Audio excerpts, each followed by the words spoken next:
स्वागत आपका। बड़ा हैरान कर देने वाला दृश्य था वीरेन जी, जब हमने अपने देश के नागरिकों को इतनी खराब हालत में देखा अपनी धरती पर उतरते हुए।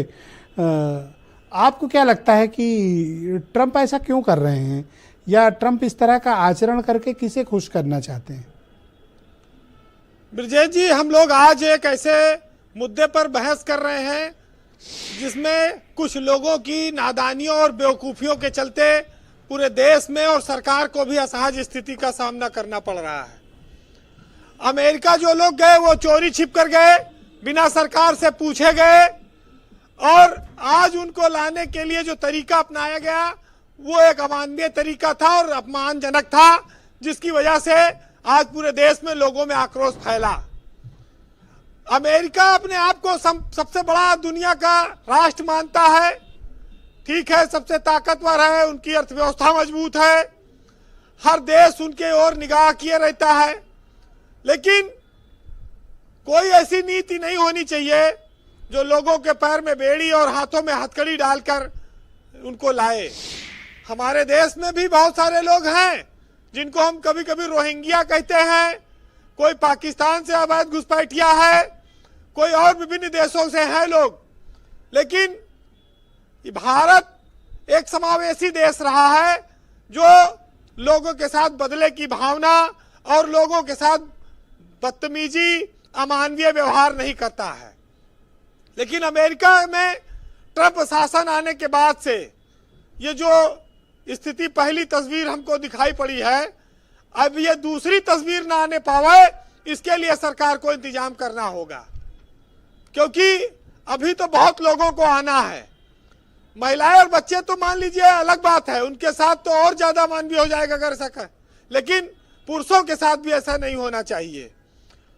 ब्रजेश जी, बहुत भारत से लोग रोजगार की तलाश में जाते हैं, बहुत छोटी छोटी नौकरियां करते हैं, घरों में काम करते हैं, ड्राइवर बनते हैं और तमाम सारे काम करते हैं, पैसा, चार पैसा कमा लें। लेकिन आपको जानकर हैरत होगी कि 72 लाख रुपए तक लोगों ने दिया है अमेरिका जाने के लिए, और उनकी वो बर्बाद हो गए। वो कर्जा लेकर गए थे, कोई जमीन बेच कर गया था, उनके परिवारों में आज मातम छा गया है। पंजाब से लेकर गुजरात तक लोग हैं।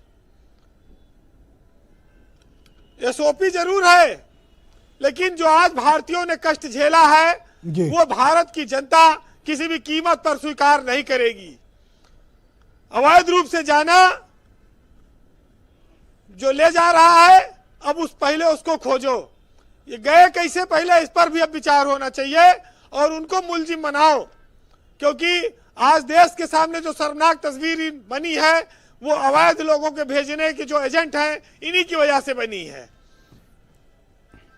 ब्रजेश जी, डंकी पिक्चर हम लोग तो देखे थे, थोड़ा बहुत जानते थे, डंकी रूट जो अमेरिका जाते थे लोग। आज जो बताया है हरियाणा के आकाश ने कि पनामा के जंगलों में उनको कई दिनों तक सोना पड़ा, नदी में कीचड़ में सने पैर में जाना पड़ा बच्चों को, महिलाओं को, कितना खतरा मोल लेके ये लोग जाते हैं। और मैक्सिको एक देश है जिसके थ्रू ये अमेरिका में इंटर करते हैं। तो ये आज जो लोग वापस किए गए हैं, अब तो ये पूरी जिंदगी वीजा भी नहीं पाएंगे अमेरिका का। और अमेरिका के साथ साथ 20 ऐसे देश हैं जो अमेरिका को फॉलो करते हैं, वो भी वीजा इन लोगों को कभी नहीं देंगे, जिसमें कनाडा है, ब्रिटेन है, न्यूजीलैंड है, ऑस्ट्रेलिया है जी। अब ये भी इनको कभी कहीं कोई वीजा ना देंगे। तब इससे ज्यादा बेइज्जती और अपमान क्या हो सकता है? बाकी आप इंसान को कीड़ा मकोड़ा समझ लीजिए, उनके साथ अमानवीय व्यवसायी संस्थाएं आज बैठी नहीं, चुप है दुनिया की। ये तो आगे अगर दोबारा ऐसी तस्वीर आएगी तो ये तो और मामला बहुत गंभीर हो जाएगा। हमारा उठना बैठना दुनिया के बहुत बड़े बड़े देशों के लोगों के साथ है। लोगों ने हमारा लोहा माना, हमारी प्रगति का माना, लेकिन एक बात बुजुर्गों ने कही है जी कि उतना उठना बैठना चाहे जितने बड़े लोगों के साथ हो, उछलना हमें अपने दम पर चाहिए हमेशा, और हमें अपना दम मजबूत रखना होगा। तभी ये लोग ठीक चलेंगे। जी। और जो आज आवाज उठी है ये दूर तक जानी चाहिए, ये अमेरिका तक जानी चाहिए कि वो भी लोग सुने कि लोग हिंदुस्तान में चुप नहीं बैठे हैं, उन्होंने अपनी बात कह दी है। हमारे लिए देश और उसके नागरिक सबसे ऊपर है और वो रहेंगे। इस देश ने बहुत क्रांतियां की हैं, बहुत कम संसाधनों में की हैं, अपने जज्बे के दम पर की हैं। हमने लोगों को सम्मान भी बहुत दिया है, विदेशियों को भी दिया है, उनको अपनाया है, अपमानित नहीं किया है कभी।